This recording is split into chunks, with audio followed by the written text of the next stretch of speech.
against Lil Wayne. Take his album name, trot him up, let him. Then he tell on that's supposed to handle the business. Then he turned on Rich Homie Quan, tried to turn the whole world against Rich Homie Quan. And then at the same time, before this man, he told us out his own mouth that this was one of the darkest times of his life. Then he turned around and took the whole motherfucking world against Wildfire and Lucci. Whole world. Everybody go against Lucci. Everybody go against, what's that name? Yeah, he tried to turn everybody against Lucci. Now all these three things is 100%. Everybody can go back and look at this. This ain't from Ralo. Then he turned around, he was beefing with Future, calling my phone. Future, calling Future. Like, going back and forth on the motherfucking internet. Boom. Then he turned around, he see Gunna surpassing everything in the industry. Now he calls to the street, turn everybody in the world against motherfucking Gunna. And say, oh, whatever Wham say go against, he turned Wham against Gunna. He turned everybody against it. The first thing Thug did, then, me and Lil Baby, we go to the dentist. I'm getting my teeth. Then, Lil Baby walking me home. He happy to see me. He old Thug. He pull another evil stunt. Oh, let me call it. All this did, everything that done happened in Atlanta, everybody going against each other. Why? Because he's been doing nothing but whole around the wall. He thought he was Pablo Escobar. He sitting there like he John got a son. A street. You ain't did nothing in these streets. You ain't put in no work. Woody put in all the work. Like, none of it, you ain't do nothing on your case. Let's just say, Thug, you did make a mistake until.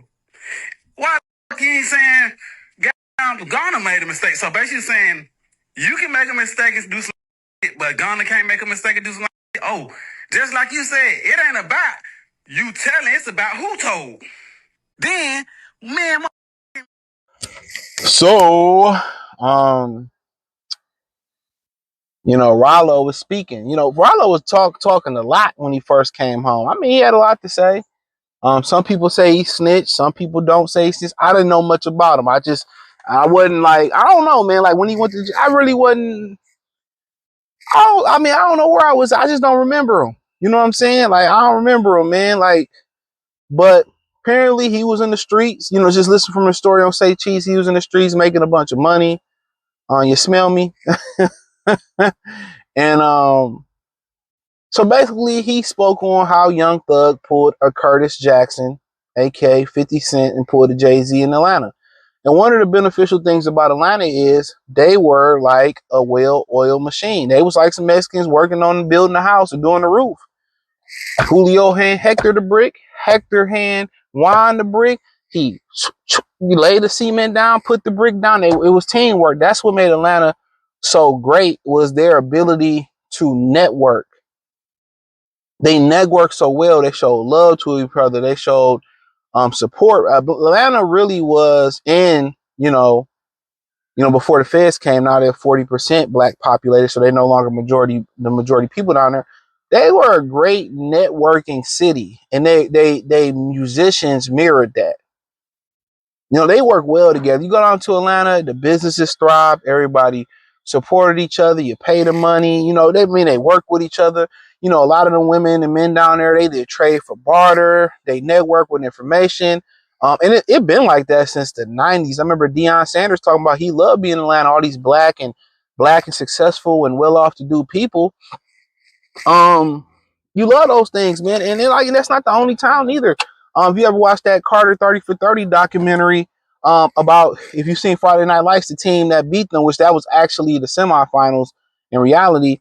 And a lot of them kids came from well-off to do families, had jacuzzis in the backyard. They, family members were lawyers and politicians and stuff of that nature. So contrary to what people actually believe, there are and were and still are a lot of thriving middle class and upper class black people in America. We look at it through the internet or through BT, MTV, in hood, and you look at a guy like Plies and he's college educated. You look at a guy like Young Thug who went to college. You know what I'm saying? You look at these guys, man, they're very smart. And it seems like a lot of people dumb themselves down to be accepted by the culture, but So basically, he did go on to say that accuse Young Thug of doing the Jay-Z and Sean Carter.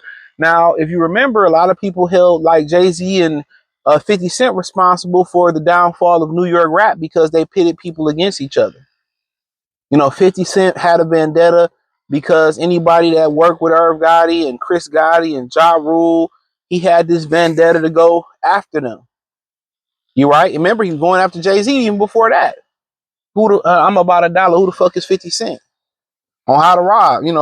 Real talk. People may make a case like underground 50 was better than commercial 50.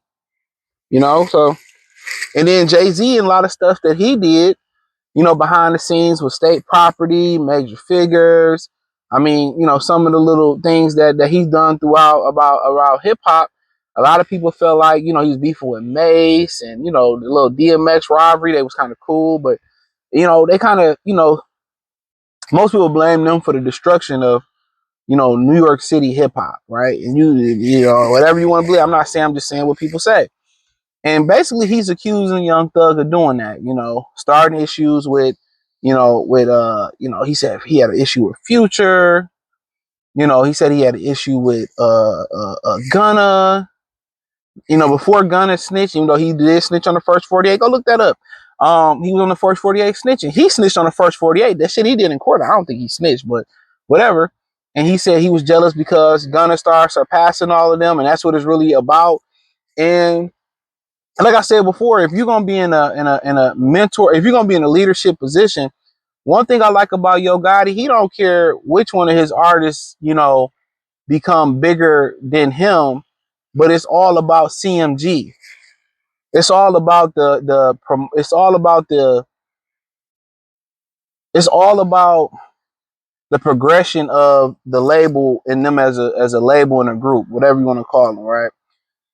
And a lot of black people don't want to see you do as good as them or better than them. You can't be a mentor. And I always say this part of the 48 laws of power. Oh, never outshine the master. Why do I dim my light down? Because of the master. Like the master should want to see me outshine him. I would love to see my sons and daughters outdo me in life. If you're really a mentor and you really want the best for me, you will want to see me outshine. And like I said before, I can see that. Gunner started to surpass all of them. It still is. Oh, Gunner can't rap about thugs and guns and shit, whatever it is. Hey, people still supporting him. He talked about how he put Birdman and Lil Wayne against each other, and I won't say he did that, but it was already something there. But he added fuel to the fire. Also, he was a little bit angry at Rich Homie Quan. I think Rich Homie Quan seen they was on the Backdoria side of the game, on the Rainbow side. He said, I ain't with that shit. And he told London on the track? He told the industry to stop fucking with Rich Homie Quan. Don't nobody blackball you like your own people in hip hop. I'm telling you that right now. Nobody blackball you. And it seemed like, Ralo is speaking a lot of truth from what people saying in the comment section and people reacting to what he's saying. He's speaking a lot of truth.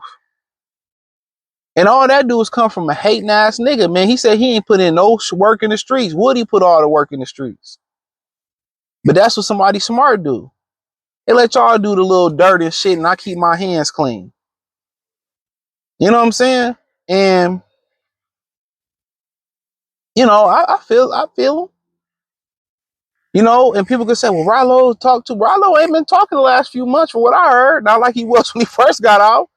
But what he had to say had a lot of truth to do with it, bro. Like Ralo could say, hey, you gonna call him a snitch? He did put work in the streets. You know what I'm saying? But you want to see why blacks, civilizations can't continue to build and build and build.